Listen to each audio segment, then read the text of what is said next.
Bonjour à toutes et bonjour à tous, j'espère que la rentrée s'est bien passée et que vous êtes parés pour cette nouvelle année de littérature sportive qui s'annonce chargée. On se retrouve pour un nouvel épisode de Chapitre sportif et je suis ravi d'échanger avec Maxime Brigand, co-auteur avec Thierry Barnerin du livre Goal, comment les gardiens de but sont devenus des joueurs presque comme les autres, paru le 14 janvier dernier aux éditions Marabout.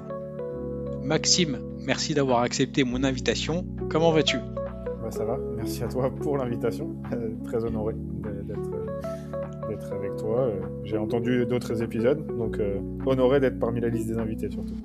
Bah, super, bah, nickel. De toute façon, quand j'ai vu le petit communiqué de presse qui annonçait la sortie du petit bébé, je me suis dit, celui-ci, il faut à tout prix qu'il passe dans le chapitre sportif, parce que c'est un des postes on va dire, que j'ai une petite affection particulière pour ce poste-là, donc enfin, ça m'a énormément plu le fait que tu puisses mettre la focale sur cet acteur qui est malheureusement un peu trop dans l'ombre dans le football pardon, contemporain.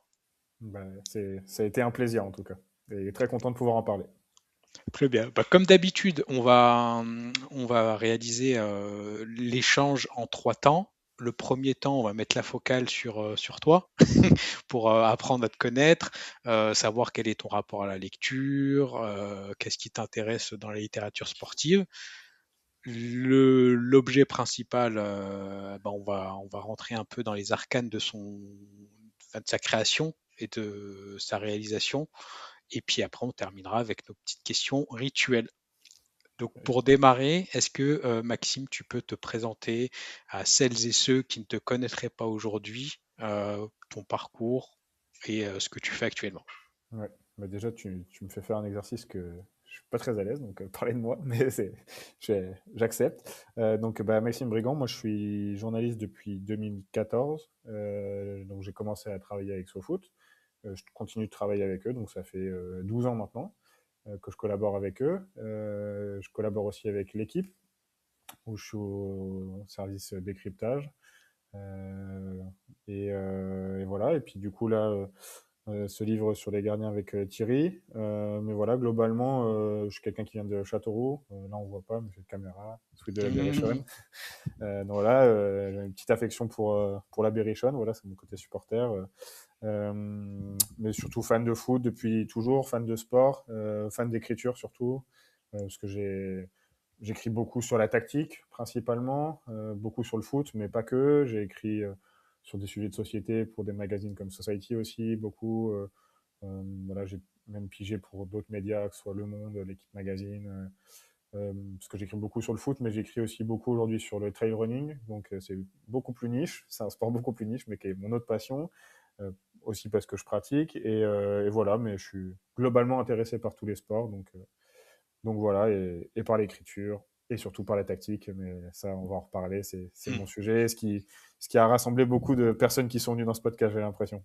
Ouais, c'est ça, ouais, ça. Il y a un certain dénominateur commun et un peu un fil rouge dans le chapitre sportif. Le décryptage, c'est quelque chose qu'on apprécie, donc on essaye de proposer du contenu de la sorte à celles et ceux qui écoutent ce podcast.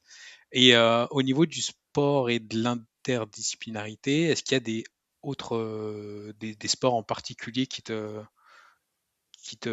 on va dire, qui t'intéressent plus que les autres, ou c'est vraiment très transverse?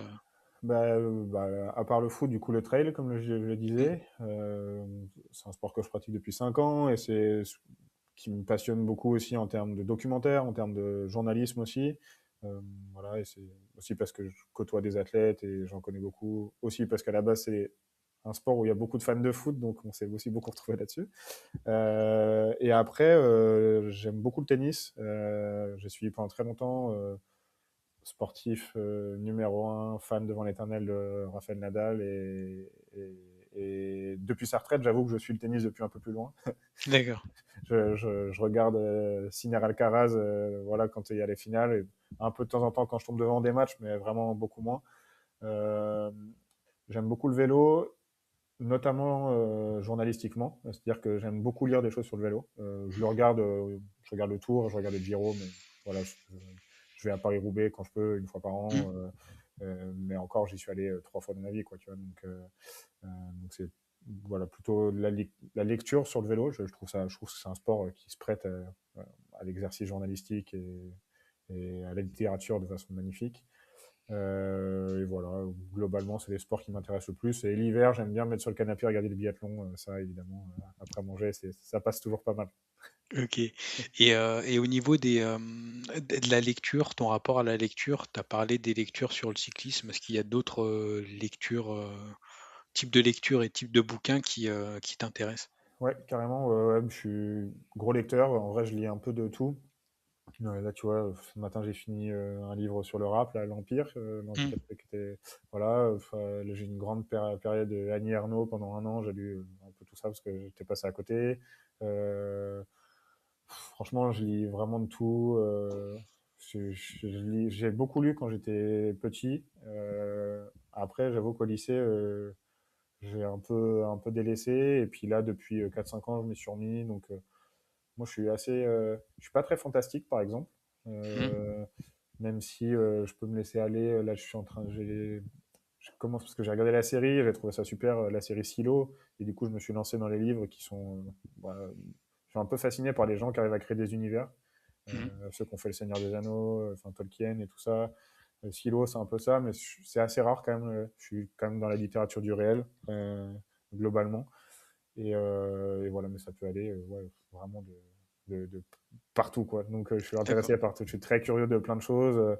Ouais. Mais la littérature est toujours, j'ai toujours un livre pas loin. Voilà. Donc d'accord. et, Et et globalement aussi très gros consommateur de contenu journalistique, en fait. d'accord, Euh, je suis tout le temps à lire des mags, des journaux. Je lis un peu tout ce qui sort, tous les formats. Je suis hyper intéressé par la diversité des formats aussi. J'essaye d'un peu de voir. J'aime bien détecter les types de formats qui pourront marcher un peu plus tard. Ce qui fait pas mal en Angleterre.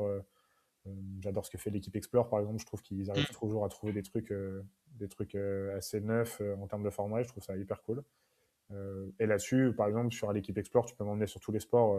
Je serais intéressé parce que j'aime bien le format, ouais, moi, j'aime bien l'originalité et ouais, très, très gourmand de lecture en tout cas. d'accord. Et si on peut faire une petite digression là-dessus sur l'histoire enfin sur le format Explore, ça me fait penser moi aussi un peu à tout ce que le contenu qui est fait par The Athletic aussi, de l'autre côté de la Manche avec des longs formats, des bons papiers bien documentés, bien sourcés et tout ça. Euh, Est-ce que justement ce fait qu'on est dans le temps long sur ce genre de format, est-ce que c'est pas justement ça qui permet d'accrocher son auditoire et son audimat Oh, où on est un peu dans une culture de l'instant où il faut que ça aille vite, de la brève et tout ça. Être à contre-courant, ça peut attirer. ouais. Après, j'ai de la chance depuis que je travaille de venir d'une école du temps long, c'est-à-dire que j'ai toujours travaillé avec des magazines globalement. Donc à SoFoot, on fait des très longs papiers et c'est un mensuel, donc globalement, on a quand même le temps de faire nos papiers, enfin de prendre le temps et on essaie de se décorréler au maximum de l'actualité. Mais ces dernières années, je suis arrivé dans un traitement plus quotidien. Quand je travaille pour l'équipe et je fais des décryptages, c'est typiquement sur un match qui s'est fait une soirée, je dois rendre le décryptage pour le lendemain matin. Donc on est vraiment sur de l'instantané. Euh, je l'ai fait aussi pour le site de SoFoot. Mhm. Mais globalement, moi je suis pour un journalisme qui prend son temps, qui prend son temps dans le récit, qui prend de la place. Et c'est pour ça que j'adore The Athletic. Je suis hyper jaloux, moi, en fait, quand je vois The Athletic en ce moment.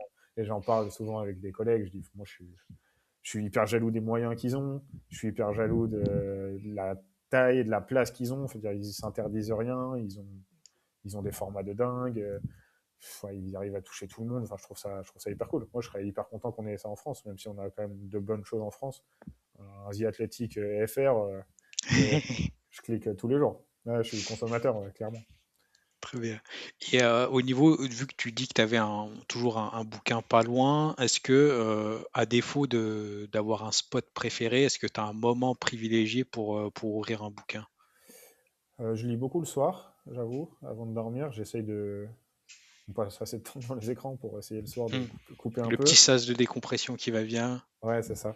Et après, je suis quelqu'un qui fournit pas mal d'argent toute l'année à la SNCF, donc je, je lis beaucoup dans le train aussi.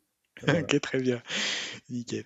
Et du coup, maintenant, on va essayer de placer la focale sur ton dernier bouquin.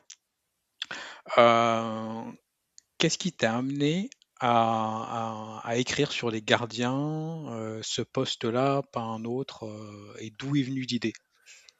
De plusieurs choses. Déjà parce que dans mon travail, j'ai toujours essayé de chercher plus les angles morts, quoi, donc les sujets peu traités, pas traités, et les personnalités. Donc pas traités, peu traités les gardiens, les personnalités les gardiens. Et globalement, on discutait avec Marabout, on réfléchissait à un sujet un peu tactique comme ça, qui aurait pas été touché par mes grands amis Christophe, Raph et toute la bande. Et, eux, ils avaient déjà fait les numéros 10 de façon excellente, ils avaient fait les coachs, nous on voulait pas refaire les coachs. Moi, je voulais aussi un projet qui se décorrèle de toute actualité. Donc j'avais participé avec Cyril Collot à l'écriture d'un livre sur Christophe Galtier, c'était une première expérience. Moi, j'étais rentré dans le projet pour aider Cyril d'écriture. C'était la première fois que j'aidais quelqu'un dans un livre. Et là, je m'étais rendu compte que c'était bien, mais en fait, une fois que ça sort, tu es quand même dépendant des résultats d'un entraîneur ou quoi que ce soit. Et du coup, en fait, le résultat de ton travail, en fait, est dépendant des résultats de quelqu'un à l'extérieur. Donc, c'est un peu bizarre. Mm. Mais moi, je voulais aussi travailler sur quelque chose qui puisse rester dans le temps et un truc un peu global et d'aller sur quelque chose qui n'avait pas été fait. Et en fait, je me suis rendu compte que sur les gardiens, il n'y avait rien qui a été fait. Et globalement aussi, pour être tout à fait honnête, c'est un poste qui m'a toujours fasciné. Dans mon travail, à chaque fois que j'ai rencontré les gardiens, je me suis dit, mais ces gens sont fascinants, ils réfléchissent différemment. Et en fait, je pense que c'était le poste qui me permettait de toucher tout ce que j'aime dans le journalisme, c'est-à-dire la sociologie, la psychologie, la tactique, et aussi l'innovation un peu technologique, et l'histoire. Donc au final, ça me permettait pardon, d'aborder tout ça.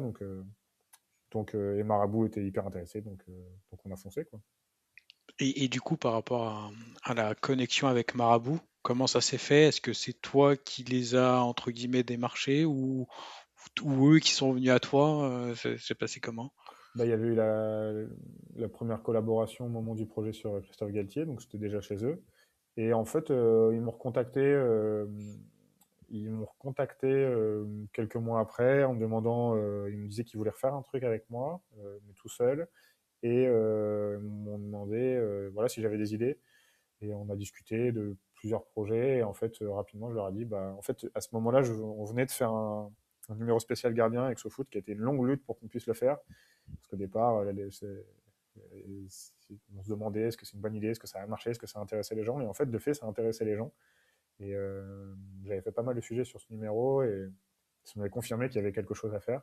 Et Mhm. donc là, je leur ai dit, bah, ouais, il faut qu'on fasse ça, quoi. Et après, la question s'est posée. Ils m'ont dit, est-ce que tu veux le faire tout seul?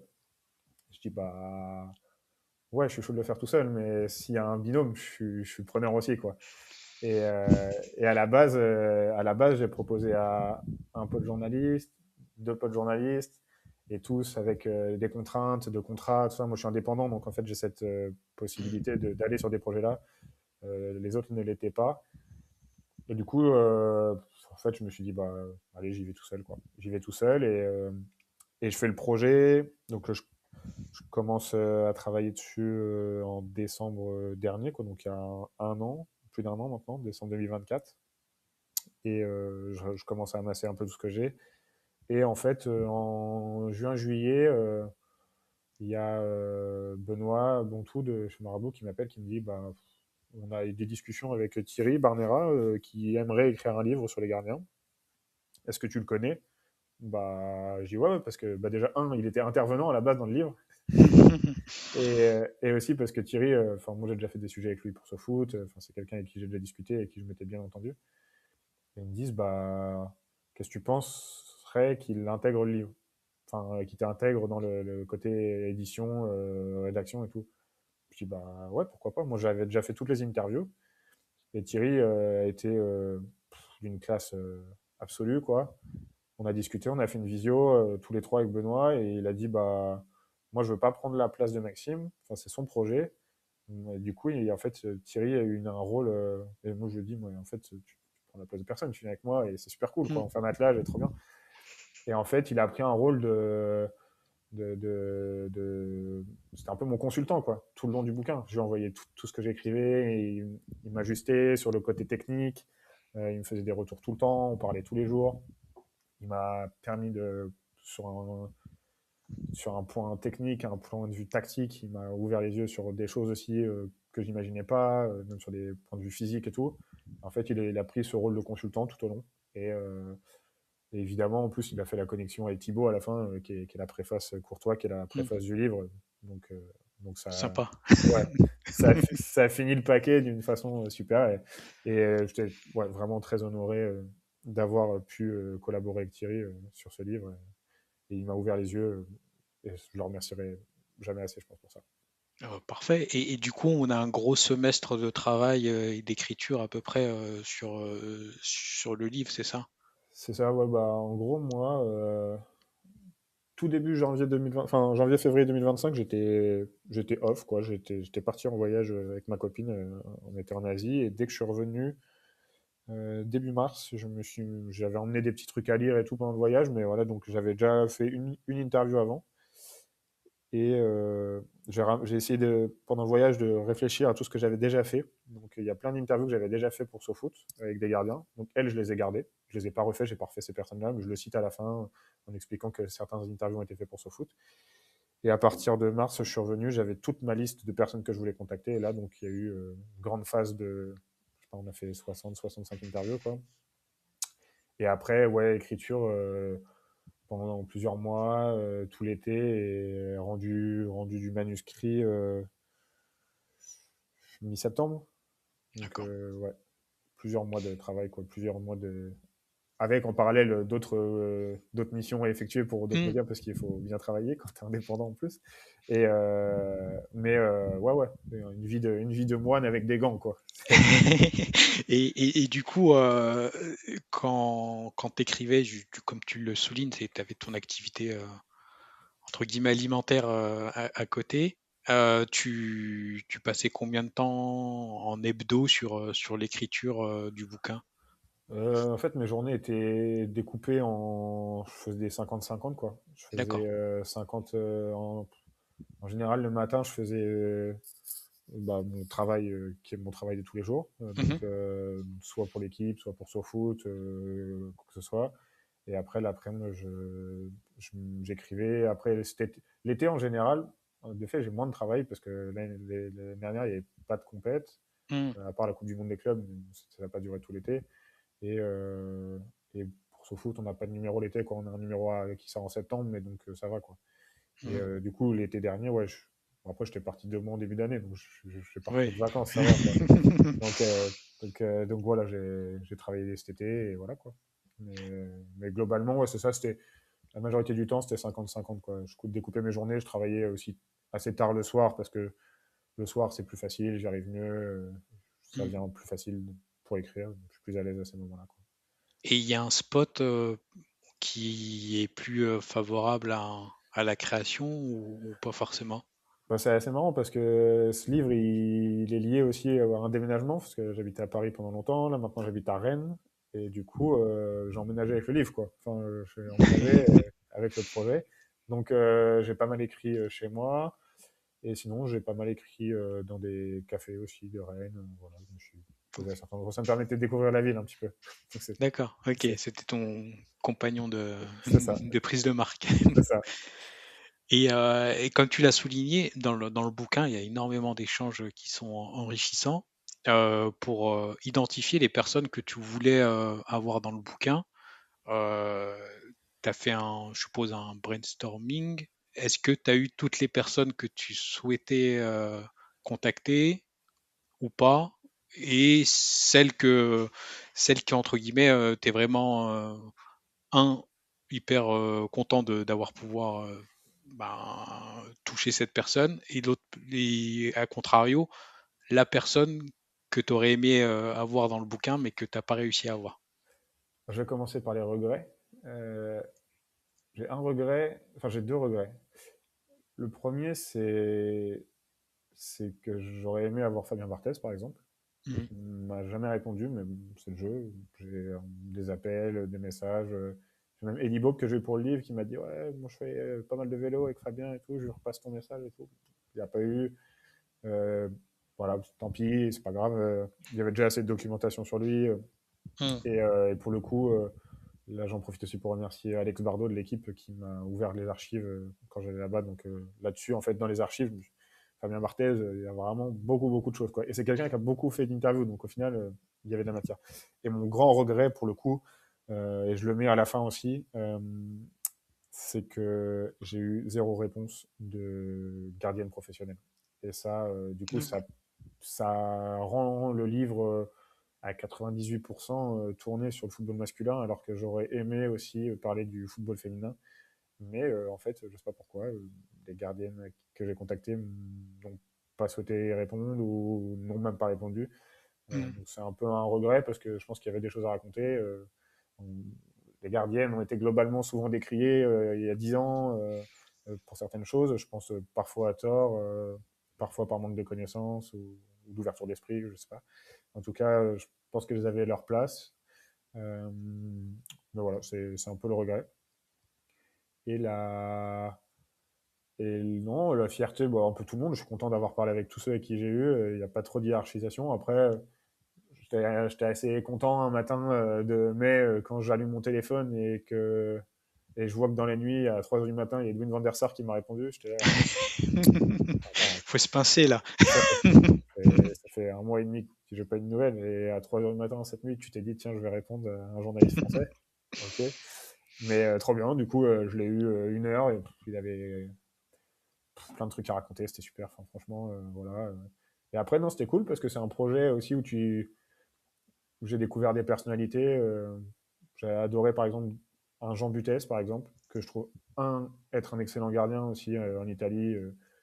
Peut-être, si je mets les deux pieds dans le plat, le meilleur gardien français actuel, qui est pas, qui est pas en équipe de France, mais honnêtement, si on regarde la Serie A, bah, avec c'est le gardien de Com, bah, il mange tout le monde cette année.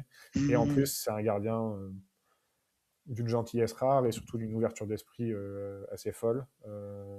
Et une grande intelligence. Enfin, voilà, donc ça permet de rencontrer des personnes et puis surtout de parler aussi avec des personnes du passé, comme Joël Batz, d'autres, Christophe Lolichon qui te raconte d'autres périodes. Parce que Christophe Lolichon, on l'entend souvent sur Petr Sech ou Chelsea. Mhm. Mais là, il m'a raconté plus sa période à Nantes, donc c'était finalement une période que je connaissais un peu moins, dont moi, à chaque fois on me disait à Nantes, il se passait des choses. Je disais, ouais, ouais, ok, mais là, je voulais vraiment rentrer dans le truc, on a pu le faire un peu. Voilà. Non, non, mais globalement, j'ai l'impression que le sujet intéressait les gardiens, donc c'est quand même bon signe. Quand on parle d'eux, ils étaient intéressés, donc c'était plutôt cool. On reviendra sur la partie Lolichon parce que c'est une des questions que je voulais, enfin un des sujets qu'on voulait qu'on évoque.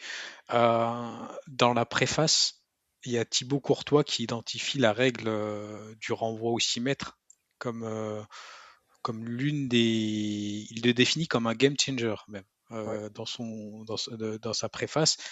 Moi, de mon côté, j'identifie deux autres règles que tu développes aussi dans ton bouquin, qui est l'interdiction de prendre les ballons à la main quand il y a une passe en retrait du défenseur et le temps, le timing pour dégager, Ouais. le, dégager tout simplement. Euh, comme le sport évolue, et c'est une question un peu, on va dire, prospective et complètement fantastique, hein. Quelle règle tu introduirais, toi, pour mettre encore davantage en avant le gardien dans le jeu et dans le football? Moi, j'interdirais plus rien. C'est ça, en fait. Bah, en fait, c'est juste que quand tu parles avec les gardiens, et la vérité, c'est que chaque règle qui a été inventée, c'est pour leur réduire des pouvoirs, en fait. Donc, j'ai l'impression que si on change une règle, on va pas les mettre plus en valeur. En fait, on les pousse à réfléchir davantage, à changer davantage de choses. Avant, ils étaient sur les enfin, sur les penalties, ils pouvaient être partout. Maintenant, il faut qu'ils soient les deux pieds collés à leur ligne. Ils peuvent rien faire. Ils sont comme ça. Enfin, déjà qu'un penalty, dans tous les cas, enfin, c'est quand même à l'avantage du tireur, globalement. Bah, là, plus que jamais. Enfin, même Ouais. si là, il y a quelques jours, il y a eu PSG Marseille. je sais pas quand ça sera diffusé, mais en tout Ouais, cas, donc, ouais, non, mais du coup, tu vois quand même que les gardiens peuvent faire des choses, mais quand même, ils sont désavantagés de base. Euh, et voilà, mais non, non, je pense que tu as raison sur le fait que la règle qui a changé principalement le poste, c'est l'interdiction de la passe en retrait. Et, euh, et dans le livre, Teddy Richert me dit quelque chose d'assez marrant. Il dit que les matchs, heureusement que c'est arrivé, parce qu'il disait que c'était horrible, quoi. Parce que on ouais. faisait des passes en retrait au gardien, et en fait, il dit, bon, les gens, ils me racontaient, il dit à la 75e, les gens, ils rentraient chez eux, en fait. Genre, Mm. les mecs au milieu de terrain, ils se retournaient, ils nous envoyaient une grande sacoche, on prenait la balle, on gagnait 15 secondes, et c'était ça tout le dernier quart d'heure quand on menait, quoi. C'était insupportable. Et après, du coup, ça a montré que les gardiens savaient faire d'autres choses. Ça en a exclu certains, évidemment, parce qu'ils n'étaient pas préparés à ça. Et là où Thibaut Courtois parle de le game changer, c'est que à partir de 2019, quand il y a eu euh, l'autorisation de certains des joueurs De rentrer dans le box, ouais. ouais, de rentrer dans la surface pour sortir le ballon sur les 6 mètres, et ben là on a fait de la sortie de balle le sacro-saint du match de foot, quoi. C'est-à-dire Mm. aujourd'hui on parle, enfin avant 2019, le mot sortie de balle n'existait pas. On disait que une équipe relancée, voilà, mais en fait on en parlait un peu avec Guardiola et tout, mais là maintenant on parle de sortie de balle partout. Et c'est grâce à ce changement de règle. Et aujourd'hui les gardiens doivent être tous capables d'être hyper propres techniquement. Et là on est sur un game changer complet. Mais je Mm. pense que pour répondre définitivement à la question, faut plus rien changer. Enfin, sinon, je vois pas ce qu'on peut faire d'autre où les gardiens, vraiment, ils ont déjà plus de Ouais, droits. trop Donc, de contraintes, ouais, ouais. C'est ça. Et toujours du coup dans le rayon un peu historique, j'aimerais qu'on revienne sur le rôle qui a été confié par Monsieur Suedo et Denouex à Monsieur Loluchon à Nantes. Est-ce que tu peux nous redécrire un peu ce passage qui est hyper intéressant dans ton bouquin, où on voit en fait que c'est qui confie les rênes et qui sont précurseurs dans ce rôle d'entraîneur des gardiens, quoi. ouais. Bah, alors, déjà, j'ai découvert des trucs sur Christophe Lolichon qui sont assez marrants. Je savais pas que du coup, gardien, plutôt jeune gardien, mais qui travaille chez Decathlon, quoi, tu vois. À la base, à la fin, il est chez Decathlon et il s'occupe du rayon muscu, sport collectif, diététique, quoi, pour s'assurer une couverture sociale, voilà. Et puis, à côté, en fait, il a un de ses professeurs de lycée, qui s'appelait Michel Tronçon, qui croyait en lui, qui l'a fait rentrer dans des clubs, à l'ES Blain, et puis après il est rentré à Nantes. En gros, Michel Tronçon était entraîneur de l'équipe C à Nantes, et il s'est dit, putain, ce Christophe Lolichon, il est quand même curieux, quoi. Il a, il a, il a des choses à apporter. Et à 19 ans, en gros, ça a été l'un des premiers en France à faire des séances spécifiques.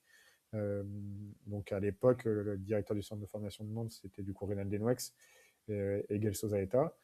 Et du coup, il lui file la mission de s'occuper des gardiens, des pupilles et des minimes du club. Et en gros, ils l'ont un peu laissé faire et Reynald Denouex venait corriger un petit peu les exercices et c'était l'un des premiers à mettre en place, à insérer les gardiens dans des jeux de conservation, à montrer que le gardien pouvait être autre chose que quelqu'un qui reste collé à sa ligne. Un des premiers en France, parce que il racontait dans le livre, là où j'ai découvert aussi que en fait, il y a des gardiens déjà au début du XXe siècle.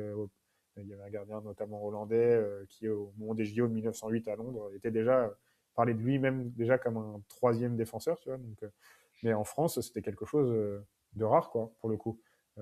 Et du coup, voilà, Christophe Lolichon a été l'un des premiers à montrer que le gardien pouvait être autre chose, pouvait être aussi être un joueur, et ça a donné à la fin un peu le premier projet ultime de gardien-joueur qui était Michael Landreau, qui en vrai, c'est vrai, quand tu regardes les matchs de la fin des années 90, début des années 2000, était un gardien hyper à l'aise au pied, en plus petit gabarit, tu vois, Michael Landreau, hyper tonique, hyper joueur, et qui d'ailleurs, quand je l'ai eu au téléphone, me disait moi je rêvais pas d'être gardien, moi je voulais être Marco Van Basten, quoi.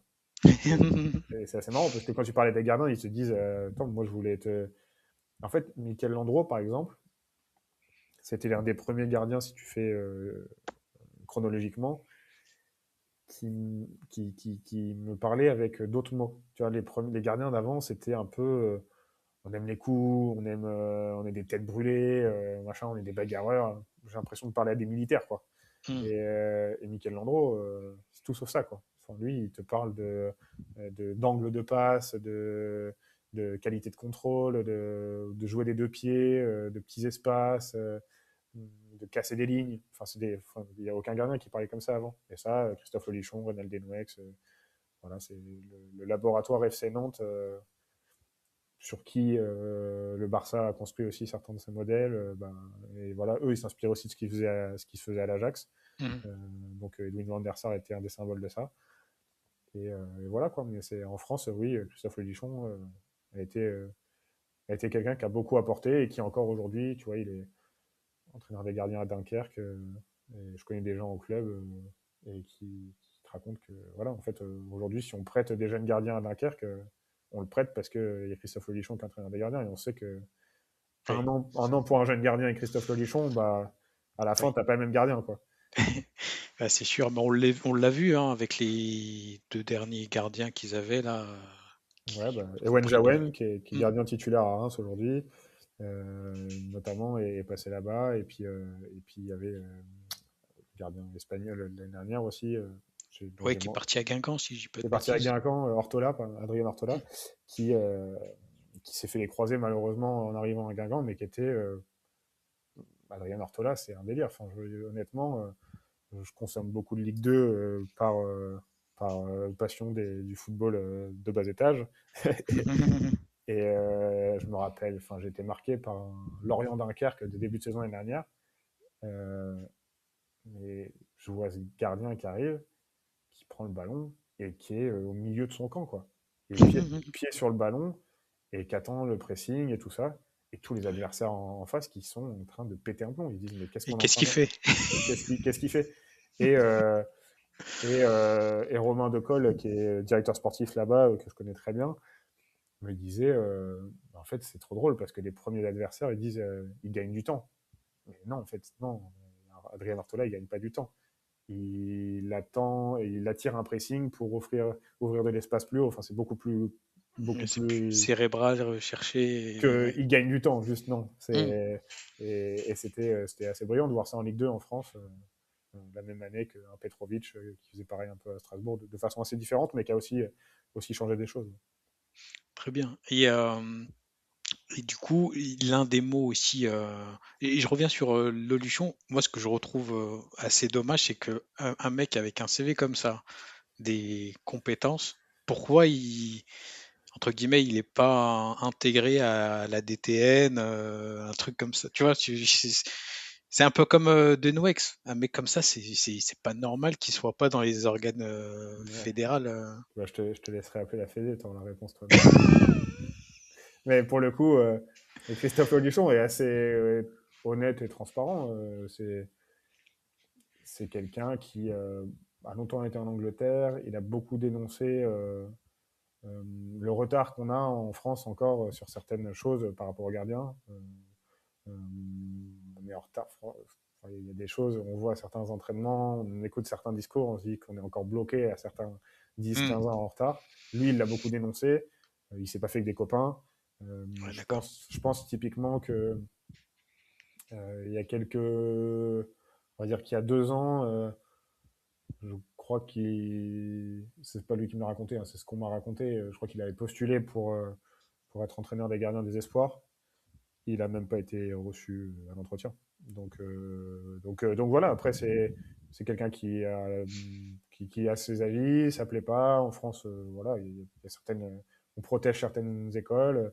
Hmm. Tout ce que fait et tout ce que dit Christophe Lolichon n'est pas forcément parfait, tu vois, c'est loin de là. Hmm. Mais c'est aussi quelque chose que je me suis rendu compte en faisant ce livre-là, qui est assez marrant, c'est que parmi les entraîneurs des gardiens, voilà, il y a plusieurs églises, il y a plusieurs écoles, il y a plusieurs écoles de pensée, euh, et, euh, et chacun défend un peu son école de pensée. Donc au D'accord. final, il n'y a pas, je veux dire, en France, tous les entraîneurs gardiens ne sont pas des pros Lolichon, ils sont pas des pros, et comme tous les entraîneurs des gardiens ne sont pas des pros Barnera, comme tous les entraîneurs des gardiens Hmm. ne sont pas des pros, je sais pas qui.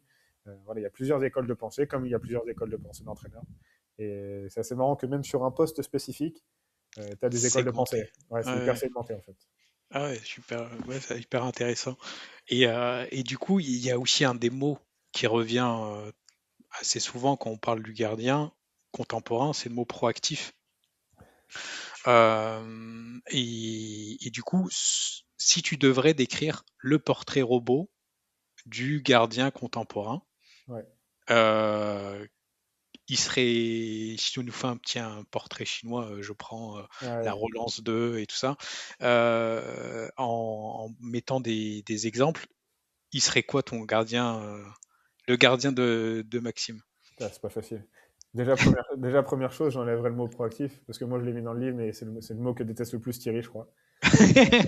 Il m'a- non, mais c'est vrai que tu vois, après, quand on en discutait, il me disait, moi je vois proactif partout, j'entends souvent proactif dans les discussions, je lis proactif dans des articles, mais il me dit, ça veut rien dire proactif, tu vois. Il me disait, lui, c'est son truc, quoi. Et, euh, et je peux le rejoindre là-dessus. Peut-être un mot un peu tiroir, en fait, qu'on a sorti, mais c'est un mot qui veut dire gardien un peu offensif, on va dire, en gros. Mais Hmm, qui prend des actions, voilà, mais voilà, ça c'est le côté le petit. sémantique. Mais alors, mon gardien parfait, de toute façon, un gardien 2025, 2026 maintenant, faut que ce soit quelqu'un qui soit à l'aise pour distribuer le ballon, qui soit à l'aise dans le 1 contre 1, à l'aise sur sa ligne, à l'aise pour capter les ballons, à l'aise dans les airs, qui soit à l'aise sur les penalties. Donc, il faut qu'il soit quand même assez complet et à l'aise pour couvrir la profondeur, quoi.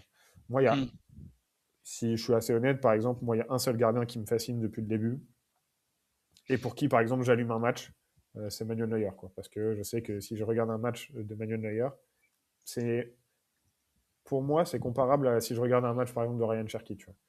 d'accord. Je sais qu'il va se passer quelque chose et je vais me dire, c'est quoi ce fou? Tu sais, je me dis, qu'est-ce qu'il vient encore d'inventer? Il va tenter un crochet un peu fou, une passe que personne ne va tenter, un placement, tu dis, mais qu'est-ce qu'il fait là, tu sais. Alors que, par exemple, il y a quelque chose qui est assez erroné sur Manuel Neuer, on dit qu'il joue très haut. Et ça, Thierry il m'a envoyé beaucoup de vidéos. C'est assez faux, en fait. Il joue, quand son équipe n'a pas le ballon, il est dans sa surface, quoi. C'est juste qu'il va très vite. Mais à la base, D'accord. c'est pas quelqu'un qui est au milieu de son camp et qui est Hmm. collé à son bloc. Il est quand même assez loin, finalement. Mais ouais, c'est un gardien hyper fascinant.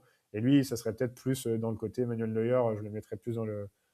Il remplit la case, ouais, couverture de profondeur, mentalité, Manuel Neuer, tu vois. Euh, pour moi, le meilleur après on va dire sur les penalties, Handanovic a été très bon quand même pendant des années. Mais je pense que je vais être obligé de nommer la personne que les gens détestent le plus, mais que vraiment moi il me rend fou, c'est Martinez, quoi. Ouais, Martinez, oui. Et Parce rentre dans que, la cabessa du mec et parce que psychologiquement aussi. moi j'ai pas été. En plus, j'ai eu la chance d'être à cette finale, quoi. Ah d'accord. Je couvrais la Coupe du Monde pour SoFoot. J'étais là à ce match-là, j'étais là à Argentine-Pays-Bas. Et vraiment, je me suis dit, c'est un malade mental. Mais c'est marrant. Mais moi, j'ai pas été de ceux qui disaient que c'était pas bien ce qu'il avait fait. Moi, je trouve ça rentre dans le jeu, en fait. C'est aussi le rôle d'un gardien. Et comme, en fait, un gardien a tellement tout à perdre sur une séance de tir au but, sur un penalty il peut tenter les choses. Peut-être pas insulter des mères de famille ou des pères de famille, ou je sais pas. Ça, c'est un peu déplacé. Mais en tout cas, le jeu mental, je suis OK. Et peut-être le meilleur gardien sur penalty, je pense que Emiliano Martinez euh, est un, et deux, je dirais Mike Maignan, parce que Mike Maignan, il a un truc de charisme qui est assez impressionnant quand même. Et qui est hyper important sur un gardien aujourd'hui, où, tu vois, dans la nouvelle génération, tu as des gardiens qui sont bons, mais je trouve qu'ils dégagent pas forcément grand-chose. Et c'est un peu le reproche que font aussi certains entraîneurs des gardiens qui vont me dire que euh, en fait, les gardiens aujourd'hui ont davantage peur d'y aller, d'aller au contact. Tu vois. Et ils dégagent peut-être moins de choses, ils sont peut-être plus à l'aise au pied, mais ils sont peut-être moins méchants. Tu vois. Et là où Mac Maignan, je trouve, a ce côté hyper moderne, hyper complet, et au niveau du charisme. À la relance, euh, à la relance, c'est une bonne question. Il y a eu Ederson quand même pendant des années. Euh, Mais moi, j'aime bien ce que fait un gardien comme en France, comme Robin Risser, tu vois, par exemple, Hmm. que je trouve assez varié, complet. Il a encore beaucoup, beaucoup de choses à apprendre. C'est qu'au début. D'ailleurs, je trouve que c'est un gardien peut-être le plus complet aujourd'hui en Ligue 1, d'ailleurs. Euh, mais j'aime bien, il tente des choses, tout ça, tu vois. Mais si on est au top, top niveau, je pense qu'un gardien comme Raya Hmm. ou Yann Sommer, Yann Sommer, il a un pied, franchement, sa campagne de Ligue des Champions l'année dernière, c'est d'une précision, ça touche partout, toutes les zones. Il n'y a pas un ballon qui va en touche un peu trop loin. Tout est parfait, pied droit, pied gauche. Et si à la limite on garde Raya, peut-être pour le côté un peu plus aérien, tu vois. Parce que D'accord. c'est hyper impressionnant Raya sur le côté aérien parce qu'il n'est pas très grand en fait. Hmm. Mais il a un jump vraiment de folie. Et voilà, et après, on va dire sur le côté ballon capté sur sa ligne, Thibaut Courtois et Thierry y est pour rien. Même s'il m'a montré des images, machin, on en a beaucoup parlé. Et globalement, je pense que sur les 10 dernières années, 15 dernières années, après, avec Neuer, Courtois, c'est du délire en fait. Parce que Courtois, il a un truc, je trouve qu'il est jamais tombé dans le côté gardien spectacle. Tu vois, il respecte le jeu tout le temps. Là Hmm. où, pour parler d'un club qui joue avec mon cœur très souvent, parce que mon père est fan de Cantona depuis devant l'éternel. Et du coup, quand le gamin, il m'a très vite transmis cette passion. Et du coup, je suis devenu assez fan de Manchester United. D'accord. Et j'ai vu André Onana pendant des années. Et je voyais André Onana à l'Inter, et je me disais, ou à l'Ajax, je me disais, Ouais. gardien quand même, c'est un bon gardien quand même, tu vois. Hmm. Solide normalement. Ça propose des bonnes choses sur les relances et tout. Un peu comme, moi, il me fait beaucoup penser à ce que fait un Brice Samba, tu vois, par exemple. Hmm. Et en fait, le petit reproche que je pourrais leur faire, euh, à mon échelle de quelqu'un qui regarde des matchs, c'est de souvent chercher la passe spectacle, tu vois, et qui peut être un peu suicidaire à certains moments. Hmm. Là, Courtois, il la tentera jamais celle-là. Courtois, il respecte toujours le jeu, il choisit toujours la bonne longueur, il choisit toujours. S'il faut sortir court, il sort court. S'il faut sortir long, il le fait, il sortira long, tu vois. Samba le fait de plus en plus, tu vois. Il a un peu corrigé ce côté un peu spectacle, et c'est ce que fait aussi très bien un Sommer. Mais Courtois, en plus, un ballon dans la lucarne, il va te la chercher des deux mains, quoi. Ça reste un côté un chat. Au sol, c'est le gardien qui va le plus vite au sol. Il a un balayage parfait. Hmm. Franchement, ouais, c'est très fort. Courtois, c'est ce qui se fait de plus complet, sans aucun doute. Et au niveau aussi un peu en se plaçant en spectateur, on constate aussi qu'il y a de moins en moins de... Enfin, que les gardiens, ils sont plus dans je repousse la balle que je Ouais, la capte. ouais, ouais, c'est vrai. C'est dû à quoi ça? Et si tu as pu échanger avec soit des gardiens, C'est soit les... des techniciens, des entraîneurs. Il y a deux choses, je pense. Un, c'est que en face, bah, tu as des athlètes beaucoup plus affirmés, donc les D'accord. frappes sont plus fortes, je pense. Les techniques de frappe sont beaucoup plus affûtées, beaucoup plus travaillées. Tu as moins de joueurs qui frappent au hasard. Avant, tu avais quand même des énormes. Je rentrerai jamais dans le côté nostalgique, le foot c'était Hmm. mieux avant.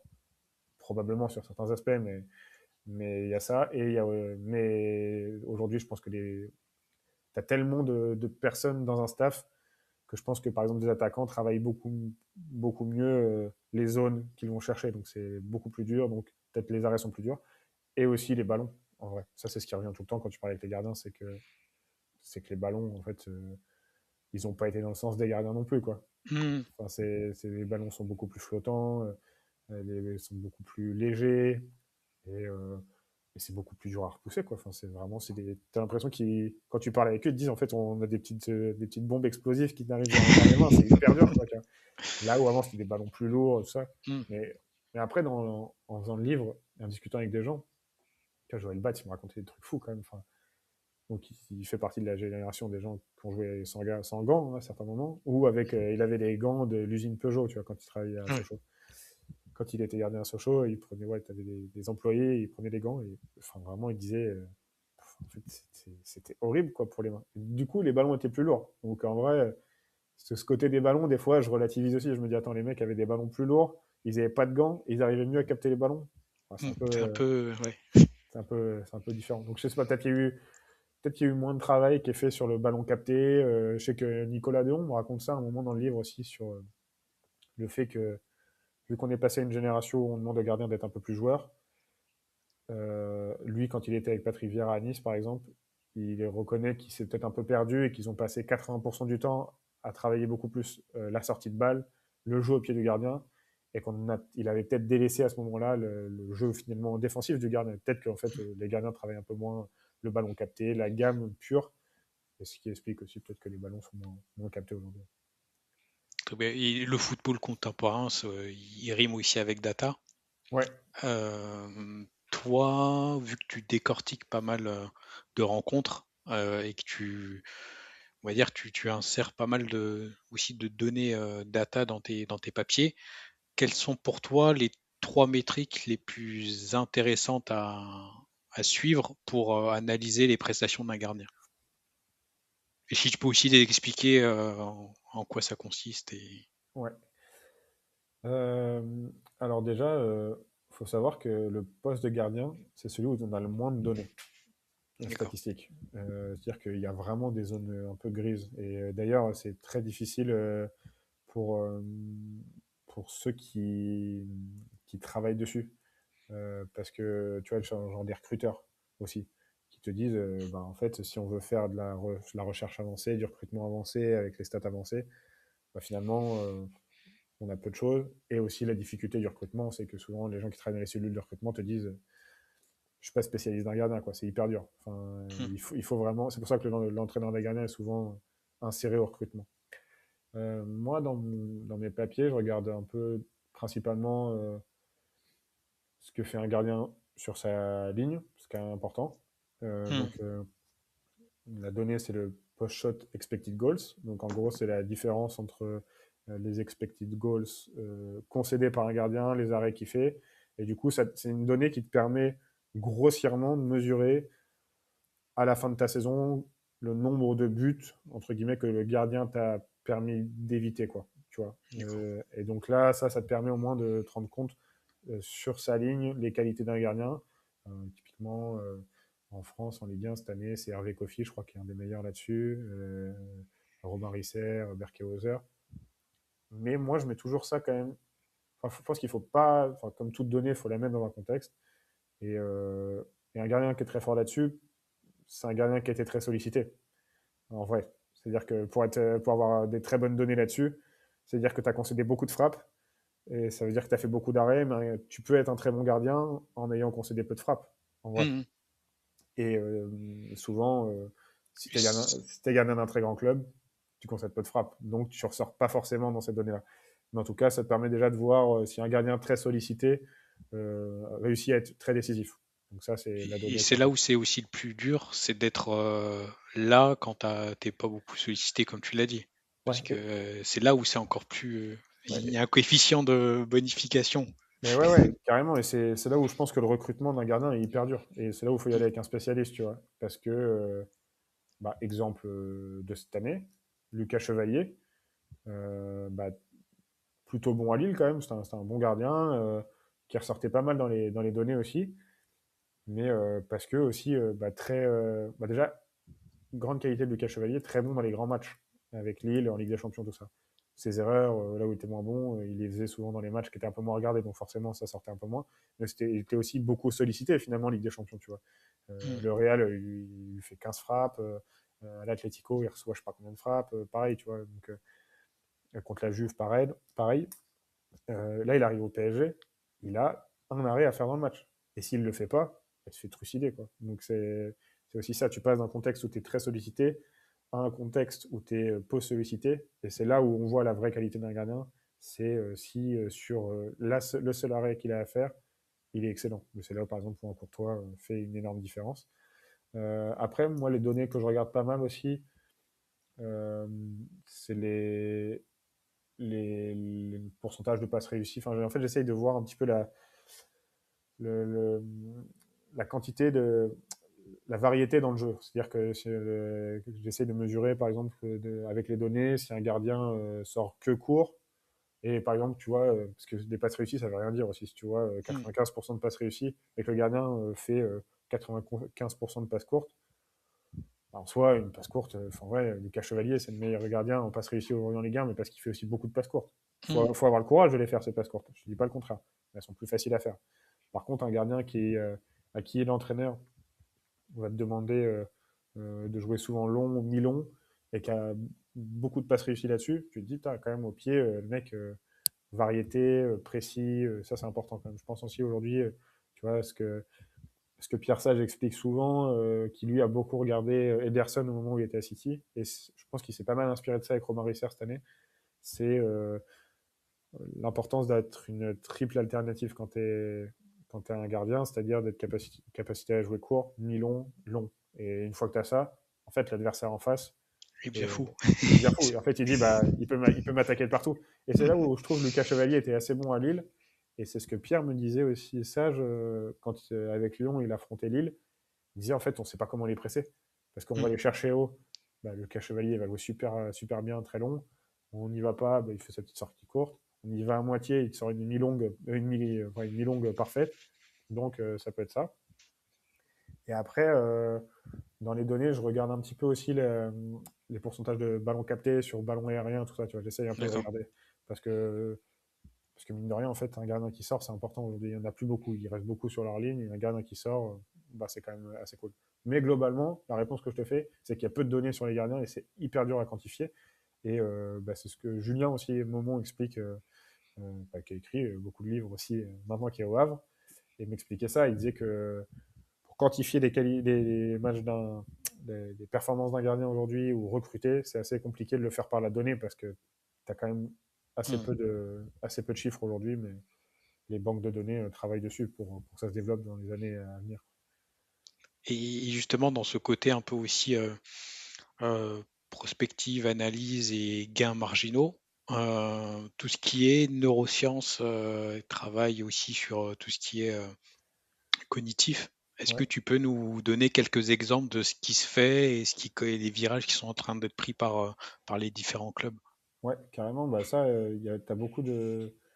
Enfin, c'est assez vieux pour le coup. J'étais assez surpris que, tu vois, Edwin van der Sar m'expliquait que déjà à l'époque à Manchester United, il faisait un peu le travail de pod, tu vois, qui est D'accord. le travail un peu de réflexe où tu as le gardien qui est face à un mur et tu vois, il doit aller toucher les pods qui s'allument, tu vois. C'est un truc un peu qui est un peu qui était un peu à la base dans le travail de, de gardien.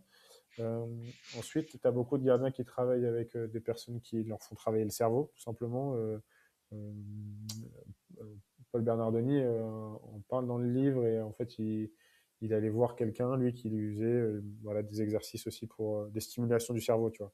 Beaucoup, justement, pour travailler tes réflexes, travailler ta capacité à réagir rapidement, et c'est ce qui est très important pour un gardien.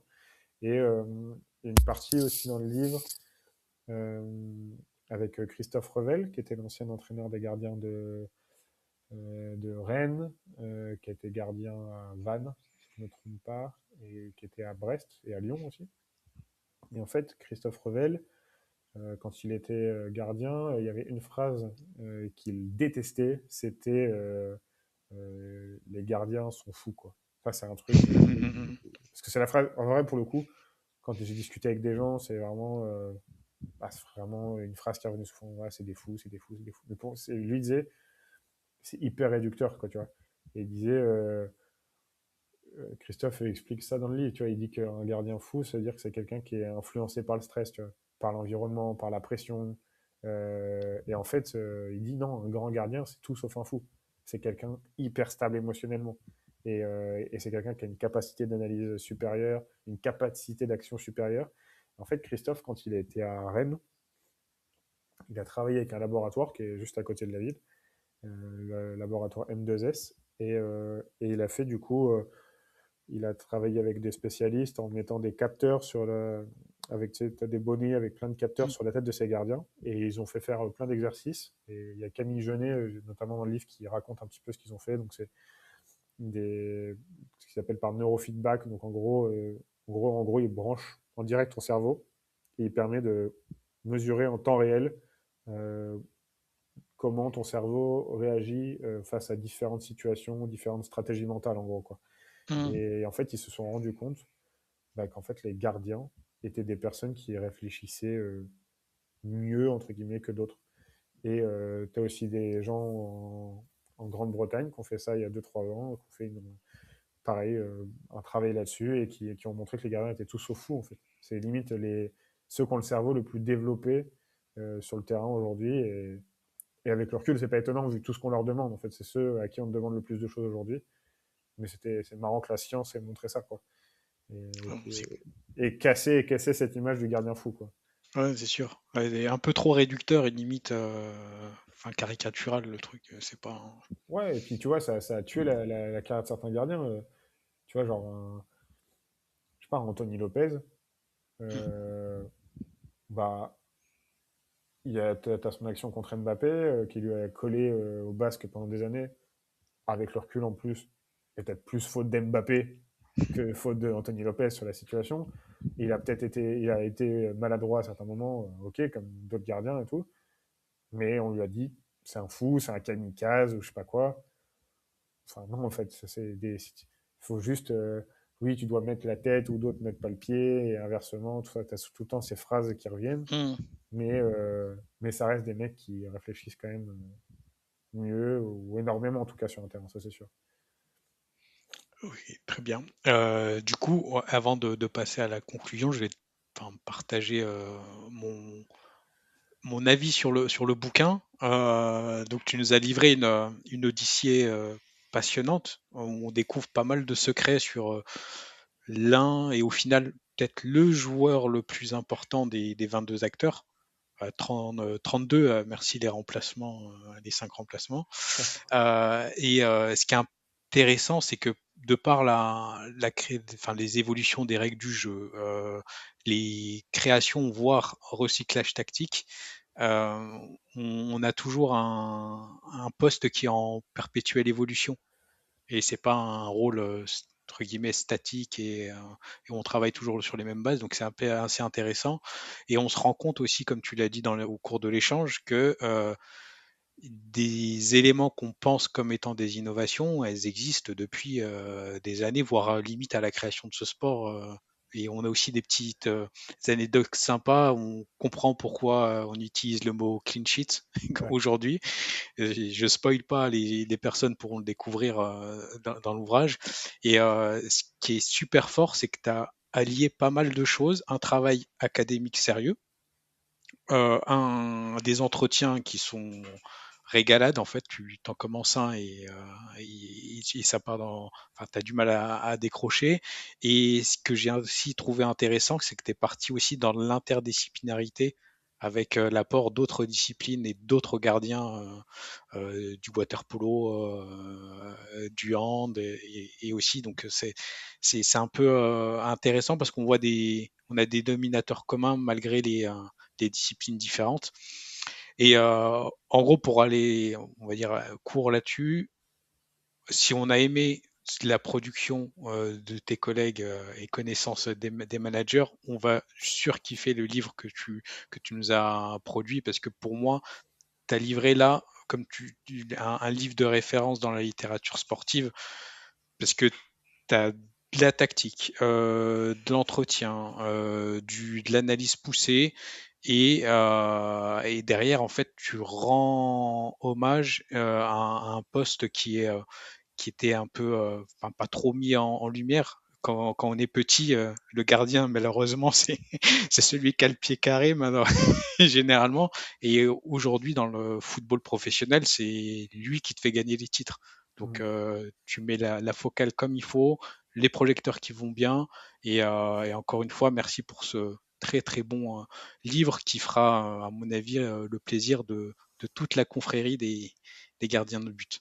Ben, merci à toi, c'est très touchant, c'est très gentil. Et surtout, bah, je suis hyper flatté si ça complète la collection de personnes qui, moi, m'ont inspiré, honnêtement, que ce soit Christophe. Bah, Christophe a été hyper important, Raph, même Florent Tonucci. Bon, c'est des gens en fait, qui m'ont un moment, qui m'ont aussi, avec qui j'ai travaillé chez Coparena, au départ, qui m'arrivait d'écouter, et puis finalement, on a collaboré ensemble. Je me suis rendu compte qu'on était une petite famille, avec Dan aussi, Pérez de l'équipe, Mm. qui m'a aussi tendu la main. Je pense aussi à Mathias Rivero aussi, avec qui je travaillais beaucoup, maintenant qui est recruteur au Stade Rennais. Donc maintenant, il est pas loin, donc on se voit souvent. et qui m'a pas mal aidé pour le livre aussi. Mais non, c'est des gens moi qui m'ont beaucoup inspiré en fait, qui donc c'est cool qu'on soit dans une mouvance comme ça et qu'on s'apporte les uns les autres et si mon livre peut compléter ceux qui ont été aimés chez eux, qui sont pour moi des livres absolues références, c'est c'est avec un grand plaisir. Donc merci pour ça. Ben, merci à toi. Et du coup, on va enchaîner avec les questions rituelles. La page entre guillemets un peu promo. On te retrouve donc sur SoFoot, l'équipe et essentiellement ces deux médias-là. Ouais, ces deux médias-là, ouais. Ouais, j'ai peut-être d'autres projets de livres qui vont arriver plus tard, pas forcément sur le foot, mais je peux pas trop en parler pour l'instant, mais en tout Mm. cas, oui, l'équipe, SoFoot globalement, l'équipe, ceux qui aiment bien la tactique, SoFoot, ceux qui aiment bien la tactique, mais aussi les longues interviews, voilà. C'est c'est globalement là-dessus que vous pouvez me retrouver.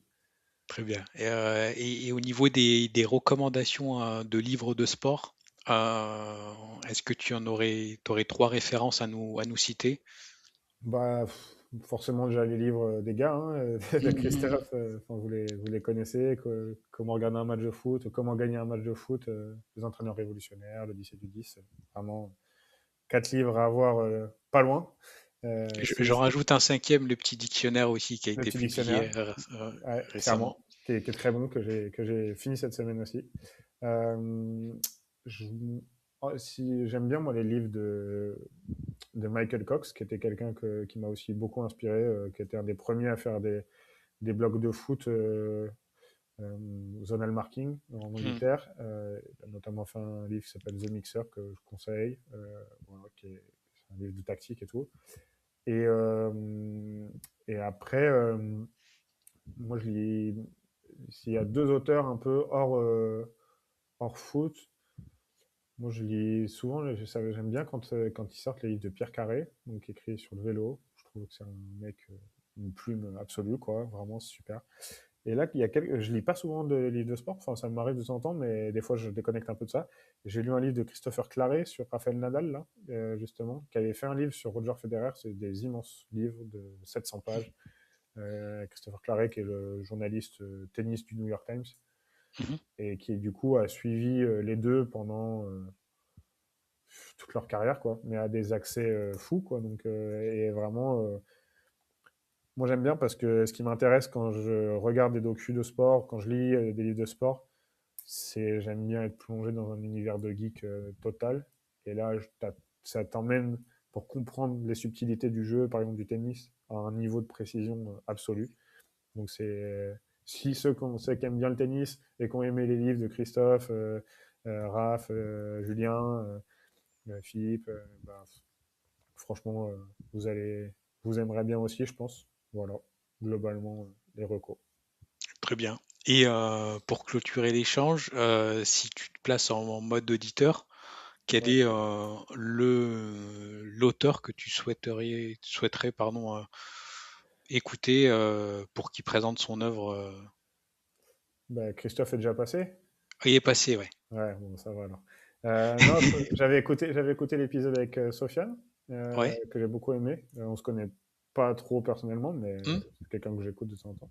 Je crois qu'il avait recommandé Dan. Ben, moi, je Ouais. recommande aussi Dan, Ok. qui est quelqu'un d'assez discret mais profondément brillant. Donc ça pourrait être intéressant. Et si tu veux sortir du foot, je pense honnêtement que si tu passais une heure avec Pierre Carré, tu vois, sur le vélo et tout, sur le journalisme, lui qui était journaliste à Libé pendant des années, bah, et je pense qu'il pourrait te raconter pas mal de choses sur la façon d'écrire, ouais, sur le vélo, sur la littérature vélo, tout ça, c'est pas mal, je pense aussi. C'est un petit nom, voilà. Bon, on note précieusement ces petites recos et on te remercie encore pour le temps que tu nous as consacré pour nous représenter les arcanes de ton dernier bouquin et on va te souhaiter une très belle réussite pour ce livre et une réussite à la hauteur de la qualité de cet ouvrage. Merci encore pour l'invitation, et puis j'en profite encore une fois, merci à Thierry pour l'accompagnement aussi.